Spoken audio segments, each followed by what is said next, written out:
Muy buenas noches, bienvenidos sean a este su canal Sofía Channel en YouTube.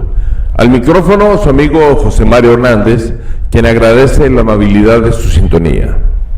Antes de comenzar, quiero dar la bienvenida a 3 nuevos integrantes de la familia Filosofarte. Se trata de Ana Marlene, Jazz Brindis y María Elena Aguilar Morales. Bienvenidas sean. Me he dado a la tarea de prepararles un video que tiene que ver con la época que estamos cursando y seguramente con la época que cursarán nuestros hijos. Este video lleva por nombre De la modernidad a la posmodernidad. E insisto, es bastante importante, ya que es el mundo que nos tocó vivir, o es el mundo que nos tocó legar a nuestros hijos, y es el mundo con el que ellos desgraciadamente tendrán que librar y sufrir. Entonces, para estar preparados y para poder reflexionar de esto, los invito a que veamos completamente esta producción. Sin más dilación, demos inicio. Adelante.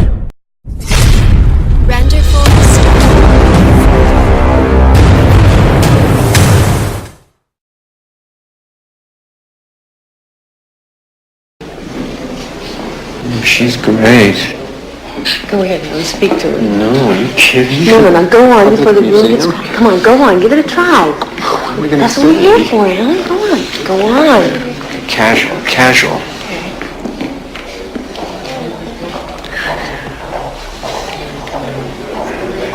It's quite a lovely Jackson Pollock, isn't it? Yes, it is. What does it say to you? It restates the negativeness of the universe, the hideous, lonely emptiness of existence, nothingness, the predicament of man forced to live in a barren, godless eternity, like a tiny flame flickering in an immense void with nothing but waste, horror and degradation, forming a useless, bleak straitjacket in a black, absurd cosmos. Pues bien, díganme, ¿qué les pareció ahora este fragmento del video llamado Un hombre posmoderno, obra y dirección de Woody Allen? En esta película, Allen nos retrata a un hombre moderno en conflicto con la posmodernidad. Diagnosticado Woody Allen como el gran narcisista de la generación de cineastas neoyorquinos como Martin Scorsese o Francis Ford Coppola, Woody Allen interpretó más que ninguno de sus contemporáneos en el aroma de la posmodernidad en el cine. Siempre autorreflexional, su producción más aclamada y acabada se inscribe dentro de los límites de los 80s. Para muchos, la década en que la crisis de los valores es cuando se hace más manifiesta y más acusada, y también para muchos la inauguración de la postmodernidad. Y pues bien, durante la parte 1 vimos 5 siglos, hasta el siglo XIX. A manera de resumen y como inicio podríamos hablar sobre la modernidad y la posmodernidad, las grandes diferencias. La modernidad se ve a sí misma como ordenada, como un mundo real, verdadero, un mundo equilibrado, predecible, en donde toda causa tiene un efecto. Escolástico, esto es la vida laica separada de la vida escolástica o eclesial. Antropocéntrico, o sea, centrado en el hombre. Estético, con valores estéticos y con valores morales. Sin embargo, los posmodernos entienden al mundo como un sitio caótico, incierto, estocástico, o sea, al azar, azaroso o peligroso, caótico de manera virtual, impredecible, sin relación causa-efecto, egocéntrico, egoísta y moral. En 1965, el filósofo francés Paul Ricoeur escribió en su libro Freud, una interpretación de la cultura, por primera vez la frase la escuela de la sospecha, en la cual él toma 3 de los filósofos de la historia de la filosofía, que son precisamente Karl Marx, Friedrich Nietzsche y Sigmund Freud, y los agrupa considerando que ellos sospechaban ya o ya venían venir todo el efecto postmoralista de la modernidad y de la modernidad desde el siglo XIX. Y así fue como lo gritaron, solamente que lo dijeron de manera llena de aforismos o de metáforas y la gente les prestó poca atención. Sin embargo, yo quiero sugerirles que para poder tener estos maestros de la sospecha y para poder analizar a fondo y con profundidad los efectos que nos golpean en el siglo XX y en el siglo XXI, requerimos a 2 filósofos más, Albert Camus, un francés, del cual tenemos un video y también un audiolibro. El audiolibro es el mito de Sísifo y el video es el de Vigilar y Castigar.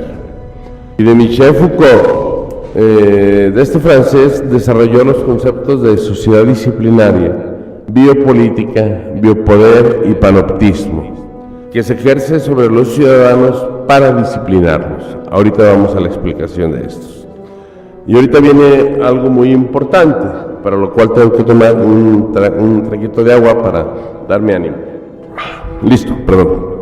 Michel Foucault es un filósofo de la corriente estructuralista.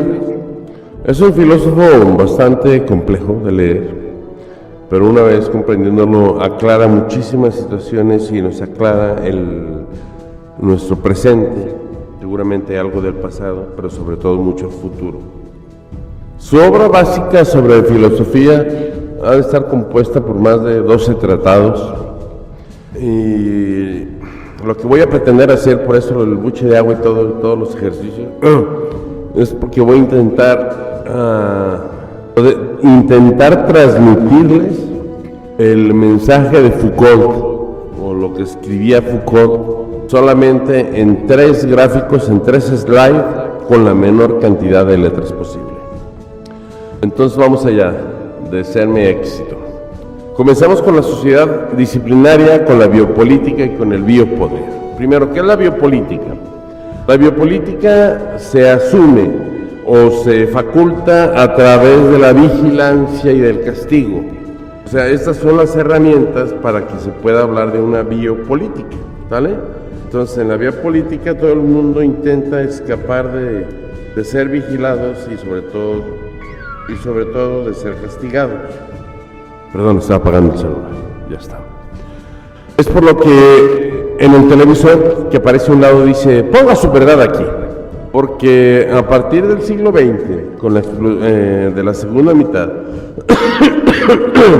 con la expansión del imperio comunicacional que se forma en los Estados Unidos, la verdad ya no solamente es del que la dice, ni del que gana las guerras. La verdad es del grupo hegemónico que está en el poder.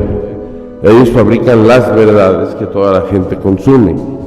Y ante la falta de sentido de autocrítica o de criterio o de censura por parte de los escuchas, entonces terminan imponiéndose estas verdades a medias como verdades completas. De ahí que Foucault dice, cuando algo no puede expresarse en términos de bien o mal, se le expresa en términos de normal o anormal. ¿Y esto con qué tiene que ver? Con que en la sociedad disciplinaria no se habla sobre leyes para dar una apariencia así como de buena onda y cool y todo el rollo. Las leyes se llaman normas, al final del día es lo mismo, ya que van a establecer lo permitido y lo prohibido. Tampoco vamos a hablar de delitos, sino de sujetos con actitudes anormales y sujetos normalizados o normatizados.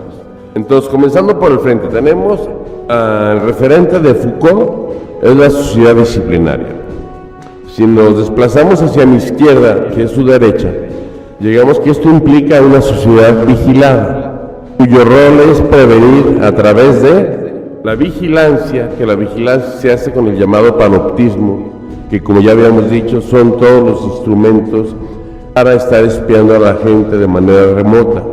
Es el panóptico de las cárceles, o son las cámaras de vigilancia que se encuentran en las calles, en los postes, todas las que comenzaron a instalar hace 20 años y que nos decían que eran para el tráfico. Ingenuos de nosotros, el tráfico cada vez está más espantoso y cada vez hay más cámaras, en fin. Luego tenemos que otra manera también de prevenir es a través del castigo y del control, y este se establece cuando se encuentra a los sujetos ya anormales y se les obliga a padecer de castigos físicos o privación de la libertad y tortura, o a través de la corrección, de la prevención, correctamente dicho. Y esto está orientado hacia los centros de readaptación para evitar tales comportamientos anormales. En un principio se utilizan como centros de readaptación a los asilos psiquiátricos.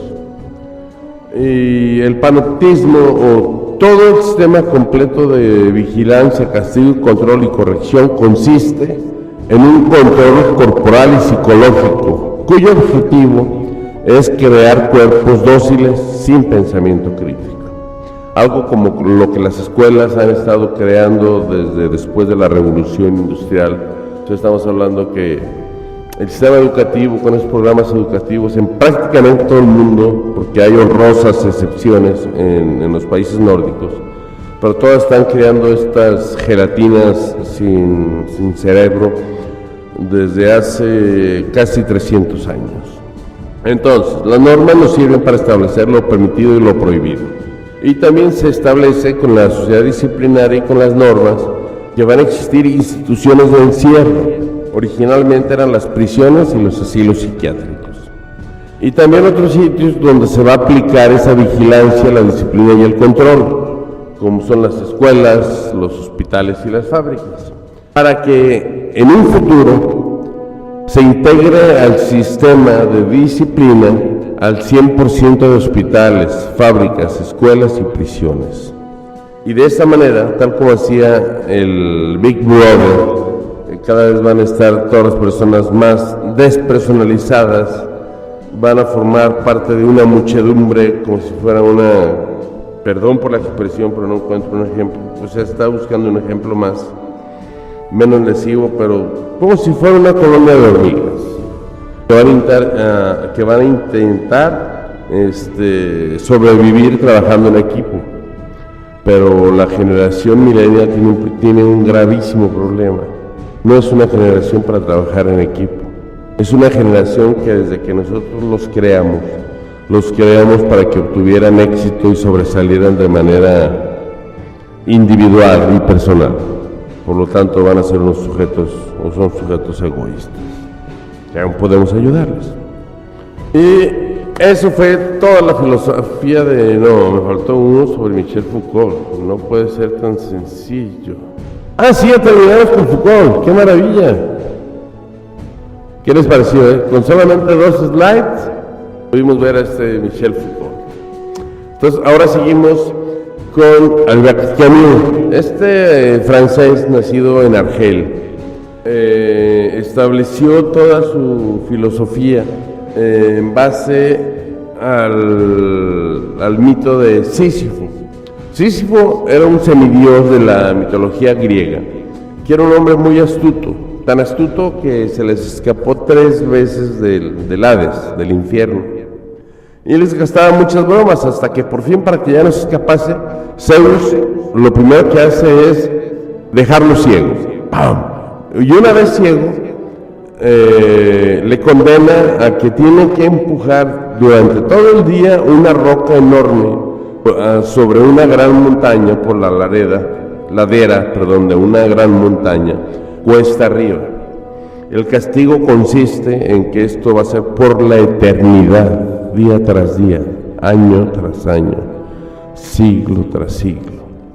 Y una vez que Sísifo logra llegar a la cúspide de la montaña, como por arte de magia, como le sucede a la Pantera Rosa, la enorme roca se despeña ladera abajo hacia el monte y se pierde entre los campos.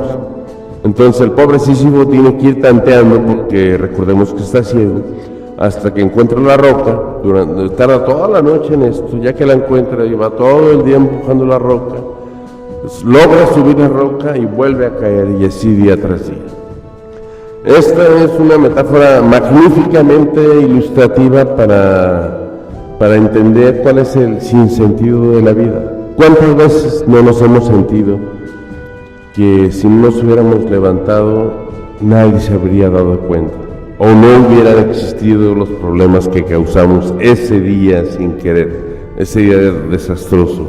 ¿O cuántos días no hay que estamos hartos de la rutina, de despiértate, apaga el despertador, despiértate, lava a los niños, desayúnalos, llévalos a la escuela, a trabajar, de regreso a comer, después a trabajar nuevamente, o a trabajar en la casa si no has acabado, trabajar sábado y domingo? ¿Y todo para qué? Para comprar cosas que no necesitamos e impresionar a gente a la que no le importamos. Y esto realmente es el absurdo de la vida. Entonces, la iglesia, sobre todo la iglesia y todas las corrientes de autoayuda, así como los grupos New Age, hablan todos de trascendencia. Trascendencia no es otra palabra, es la palabra más ambiciosa que ha inventado el hombre, ya que trascendencia se refieren a trascender, pero a trascender a la vida y a trascender a la muerte volviendo a vivir. O sea, es la búsqueda de la inmortalidad. Y hay quienes han logrado la trascendencia, pero a través de sus obras, porque nadie que se conozca ha regresado de la vida jamás. Entonces, Camus nos da tres opciones para enfrentar este sinsentido de la vida o este absurdo. A las dos últimas, que son el suicidio, él las rechaza totalmente, pero es necesario incluirles porque hay gente que se va por esas alternativas. Primero vamos a hablar sobre el suicidio en general. Y pues rara vez la gente se suicida después de que lo ha estado reflexionando. Invariablemente lo que ocasiona un suicidio siempre va a ser una crisis incontrolable. Por ejemplo, cuando hemos perdido aquello en lo que hemos depositado el sentido de nuestras vidas, como al perder la salud, o la pareja, los hijos, el trabajo, la muerte de un ser querido, o la riqueza. De esta manera, lo que constituía antes nuestra razón para vivir se transforma en nuestra razón para morir. Está también lo que, en palabras de Camus, es la opción para los débiles y para los cretinos, que es el suicidio religioso. Y este consiste en que la religión es una forma de suicidio filosófico para Foucault, ya que mata en nosotros el espíritu dubitativo, que es el que duda, el criterio escéptico y objetivo, y destruye nuestra búsqueda individual de libertad para convertirnos en seres alienados que aceptan los grilletes de la religión a cambio de la promesa imposible de la inmortalidad. Y lo que nos dice Camus, a cambio, es que la mejor manera para enfrentarnos a la filosofía del absurdo o al sinsentido de la vida es por medio de la aceptación. Nos dice que solo aceptando que la vida es absurda e intrascendente, pero aún así vale la pena vivir la vida. Pero vivir la vida hay que vivirla con entusiasmo, vivir con alegría, con pasión, creando arte, siendo hombres y mujeres libres, que celebran, que hacen el amor, que juegan, pintan y bailan, que se embriagan sin dejar de lado su responsabilidad. Y lo más importante, que tenemos que hacer de la pasión y la alegría deben constituirse como nuestras banderas de nuestra rebeldía, el emblema de nuestra rebeldía contra el absurdo de la vida. Y sobre todo ser felices, lograr la felicidad en esta vida, creo que es la meta que todos tenemos. Y la posmodernidad, como ese también va a ser un cambio de paradigma.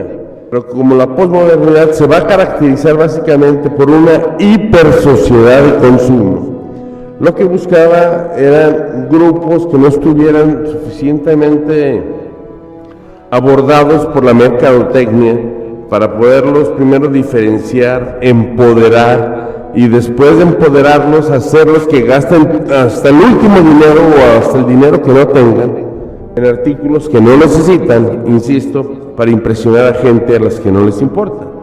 Es por eso que en la posmodernidad se da mucho lo de la legitimación del movimiento LGBT, es más, se llega a dar un ginecocentrismo. Hoy en día, nada más estaba revisando el Código Penal de Jalisco y existen 112 leyes discriminatorias hacia el hombre.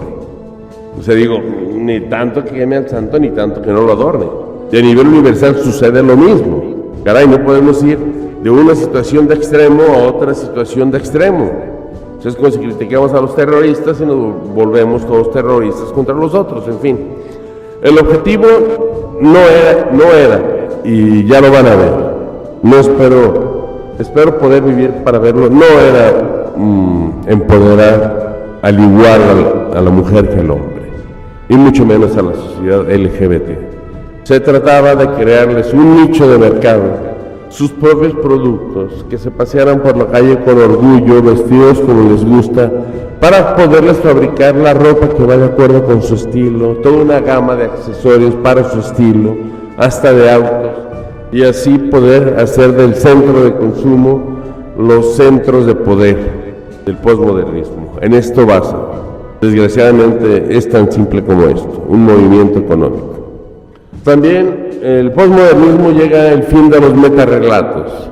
Se acabó el capitalismo. Mucha gente idiota piensa en la calle y dice que el capitalismo no ha fallado, solamente el comunismo. Ojo, el único comunismo que falló fue el de la URSS, y eso fue por unas maniobras de boicot. Pero no lo vamos a discutir acá. El comunismo chino continúa con sus adecuaciones, como tiene que ser todos los sistemas, actualizándose. Tanto es así que desde hace 2 años, aunque no lo quiera referir la CIA, China es el líder comercial del mundo. Además, a China le deben dinero, mientras que a Estados Unidos su déficit, su deuda externa en comparación al Producto Interno Bruto es de un 120%. Esto es, Estados Unidos debe un 120% de lo que gana en un año. De este tamaño es su deuda externa. Se acabaron también las religiones, se acabaron también las loas a las grandes personas, como aquí en el caso de Santa Teresa de Uta, y se acabó también el machismo, porque ahora viene el pluralismo. En total, estamos en el fin de las utopías. Por eso, esta generación tan desencantada ya no tienen que creer, ya no creen nada más que en su tecnología para un ratito. Yo me preguntaba, y le preguntaba de chin, ¿cómo identifico a un millennial o un rollito de eso? Y me dice, pues está fácil, cabrón. Es con que logres identificar a un hipster, ya los puedes comprender, a los postmodernos, puedes saber cuando menos quién es. Y me empecé a verlos y me di cuenta que sí, tienen un estilo sine qua non. Por ejemplo, todos usan gafas sin graduación. No sé, yo creo que es para verse más inteligentes. Usan barba y bigote tipo ermitaño. Hay algunas barbas y bigotes de que yo vi muy arregladas, pero la mayoría parecen ermitaños. Y si aparte traen rastas, ¡ay, bendito Dios! Parecen el tío Cosa. Después usan camisas muy llamativas, portando hasta el último botón abotonado. Eso es curioso, no lo he visto más que en la comunidad hispana de México, en Los Ángeles o en las cárceles. Pero ellos traen todos los botoncitos abotonados, desde el primero hasta el último del cuello. Pero no traen corbata. En fin, y si no usan estas camisas llamativas, casi tipo, o camisas para bolos, o camisas hawaianas. Si no usan estas, usan camisas de franela, como las camisas con las que el abuelo salía al campo a arar. Pero traen esa camisa desfajada y por abajo traen una camisa con el logotipo de algún superhéroe. Escuchan también LPs de vinilo, de Fleetwood Mac, es el caso, o de Supertramp. Toman café, obviamente, de Starbucks, ¿ve? Es imposible verlos un solo segundo sin el iPhone. Abusan de los tatuajes para simular, no sé, o sea, no entiendo por qué tantos tatuajes si es para simular que son hombres rudos. Usan jeans stretch, 2 tallas menores a las suyas. Tienen gato por lo regular, porque el perro es muy falocéntrico. Pero cuando tuvieran perros, son esos microperros que son mutaciones de lobos y ardillas. Y usan zapatos para veleo sin calcetines.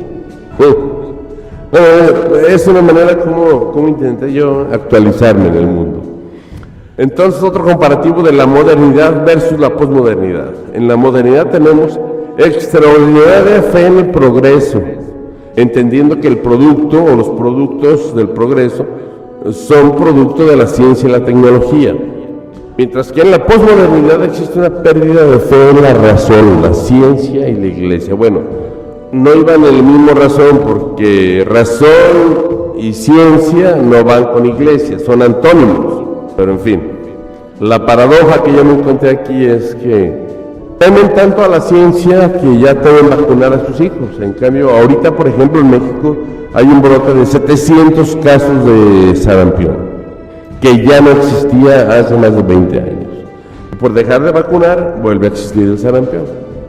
Y como decía, esta paradoja es que mientras renuncian a aplicarse el producto de una vacuna, que es un producto científico con intenciones malévolas, en cambio sí le rinden culto a todo lo técnico, ¿no? A las bocinas, a los iPads, a los iPhone, todo lo que tenga una ahí o todo lo que sea smart, para ellos es muy bueno. No sé si sea un mecanismo compensacional de la evolución.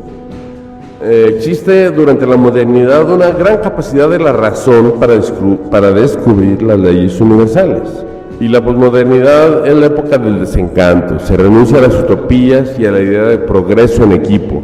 Se apuesta al progreso individual. Acá en la modernidad existe libertad frente al abuso de poder, fuertes críticas al Estado en los países democráticos.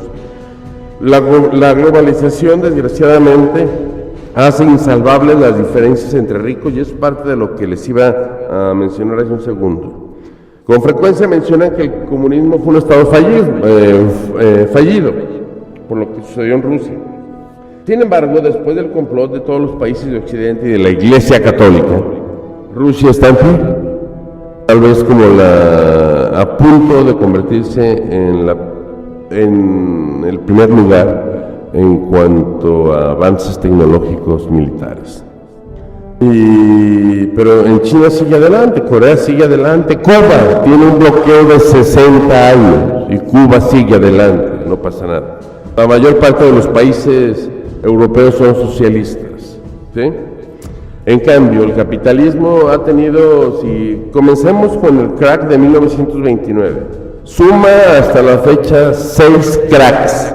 Y no me refiero a las piedras, a la droga, me refiero a los quiebres bursátiles. El último fue el que, bueno, los dos últimos le pasaron a Obama. El penúltimo fue cuando quebró Chevrolet, Chrysler y Ford y tuvieron que salir a salvarlo. Y el último fue cuando, debido a la burbuja hipotecaria, quebraron todos los bancos y los tuvieron que rescatar los ciudadanos, como hicimos en México. Y tal como hicimos en México, que hasta nuestros nietos van a pagarle a los banqueros, en Estados Unidos igual, hasta sus bisnietos van a pagar esa deuda, y eso sí, ninguno de los banqueros está en la cárcel, al contrario, se hicieron después funcionarios y luego tuvieron bancos, como Banorte, por ejemplo. También dentro de la modernidad existe una pérdida de fe en la religión y existe en cambio un culto a la tecnología. También son contradicciones y paradójicos. Y hay una época rara de indiferenciación entre la afiliación partidista. ¿A qué quiero llegar? Ya no existe la izquierda ni existe la derecha, señores y señoras y señoritas. Ya no hay ideología en los partidos, lo que hay es ansia de poder. Les pongo un ejemplo. que en cualquier parte del mundo sería absurdo casi intentar el ejercicio mental del puro ejemplo. Pero por ejemplo, en las elecciones nacionales pasadas, en donde el licenciado Andrés Manuel López Obrador resultó electo y destronó a los tiranos que tenían 80 años al frente de esta gran nación, se aliaron partidos como el Partido Acción Nacional, que es de extrema derecha, o sea, extrema derecha pensando todavía que la derecha existiera, o sea, es un partido de derecha con las características de todos los partidos de derecha, ultraconservador, en contra de los regímenes de gasto social o de apoyo a la población, que también, como todos los de derecha, insisten en que la educación no tiene que ser gratuita ni la salud, que se tiene que pagar por todo. Y en cambio se unen con el partido de extrema izquierda mexicana, con el PRD. Entonces yo quisiera ver qué hubiera pasado donde hubieran ganado esos tipos que ni siquiera compartían ideología. Yo me imagino a uno hablando en favor del aborto, desde que es una blástula o una borla, o sea, solamente unas pocas decenas de células que ni siquiera son un embrión, y ahí ya hablan de aborto, mientras que los de izquierda estarían a favor defendiéndolo, ¿no? En fin, así están las cosas en esta época, y como consecuencia de eso, nosotros provocamos un desinterés en la política por parte de la nueva generación. Y también hay una pérdida de fe en el Estado, eso creo que no nos podemos culpar. Hay una despreocupación ante la injusticia, ya que cada vez es más rampante, y durante la generación que recién terminó de los otros dos partidos al frente, bueno, era la falta de justicia era tan evidente que daba asco y daba vergüenza vivir en México, además de que daba temor salir. Y como siempre he dicho, fuimos y somos la primera generación, la nuestra, que fue reprendida por los padres, y también fuimos reprendidos por nuestros hijos. Ojo, tenemos que olvidar que la posmodernidad no surgió de la nada. La posmodernidad es hija de la modernidad y es hija de un fracaso. La modernidad fracasó porque nosotros fracasamos históricamente. Por lo tanto, tenemos la obligación histórica para ayudarles para que no fracasen en la modernidad, porque el fracaso de la posmodernidad va a ser igual al exterminio de la raza humana. Y no me extraña que lo que nuestros hijos estén preguntando sea eso precisamente. ¿No pudieron dejarnos un mundo mejor? ¿Por qué no se lo acabaron mejor, cabrón, de una vez? Perdón. Y hablando sobre arte, porque el posmodernismo y el modernismo también tiene arte. Allá por 1960 surgió un carente de ningún talento musical, pero cuyo nombre era John Cage, que realizó una obra llamada 4 minutos 33 segundos en 3 movimientos. Lo que ven ahí son fotos dinámicas, porque no tenía caso desperdiciar 4 minutos en un video, porque lo que escuchan ahorita del piano es lo que se escucha en 4 minutos 33 segundos. Absolutamente nada. Y algunos idiotas se paran y lo ovacionan. Y es otra parte del arte. Estas son obras de Jeff Koons. En la primera mezcla el barroco con el estilo Luis XIV, y en el segundo con ese globo de las fiestas gigantesco que aparece de pronto en la plaza comercial Vittorio Emanuele en Milán, que aparece en el centro Rockefeller, o que aparece en Versalles, en puros sitios emblemáticos del mundo ha aparecido. Por supuesto, en Guadalajara aparece casi en cada esquina. Pues no tiene nada que ver con el óleo ecuestre de Napoleón Bonaparte, ni siquiera con un juguete bien hecho para un niño, ¿no? Y esos monstruos color rosa, no sé qué color sea, de Jeff Koons, son perros como de 5 metros de alto, y ese costó $23 millones. Y en fin, después de la teoría entonces teníamos, revisándolo rápidamente, teníamos el teocentrismo a la izquierda, lo cambiamos por y Antropo se quedó macizo durante 500 años, hasta que llega Gineco junto con los otros grupos LGBT, o no recuerdo las iniciales, pero realmente, si me permiten el lujo de alucinar un poquito, yo creo que de persistir con nuestra conducta y con nuestra cerrazón, vamos a terminar llegando a una humanidad centrada en la tecnología o a un tecnocentrismo, basado todo en los robots ahora con el auge de la inteligencia artificial. Y pues bien, este es un resumen de lo que vimos en la Edad Media, llamada también el obscurantismo. ¿Por qué? Porque no hubo ningún avance en lo cultural ni en lo científico. El único avance fue aprender a hacer catedrales góticas. Y aquí la gente vivía en base a un teocentrismo. Dios estaba en el centro y todo se regía en base al dogmatismo. O sea, un dogma es una hipótesis que no puede ser ni presentada, ni solucionada, ni aclarada, ni puesta en duda. Es una obligación creer en eso porque lo tienes que creer, porque lo dijo Dios. Después llegamos al Renacimiento con el florecimiento de las ciencias y las artes. Llega la Ilustración, el humanismo y el antropocentrismo. En la industrialización llega la explotación de la clase obrera y el laborismo como un movimiento mundial. En el siglo XIX, en la primera mitad, llega el enciclopedismo, de la mano del cientificismo y otra vez con el antropocentrismo. Y en la segunda mitad del siglo XIX aparece el romanticismo como un movimiento también de gente decepcionada. Entonces, donde los sentimientos particularmente son hedonistas, no, nihilistas en este caso. El nihilismo es la corriente filosófica que afirma que no es posible conocer la verdad, que no es posible conocer si tenemos libre albedrío o no, que no es posible conocer si este mundo es así o es de otra manera. Y llegamos hasta el siglo XX, bueno, el siglo XX fue cientificismo y antropocentrismo, llegamos al siglo XXI, en donde reinan el nihilismo, o sea, ya no creen en la ciencia, ya no creen en las artes, ya no creen en la religión, y el hedonismo. Es una generación que busca el placer de manera instantánea como razón de ser en la vida. Y la reflexión final, aquí mientras vemos el cuadro de Edvard Munch, Skirk, o El aullido en español.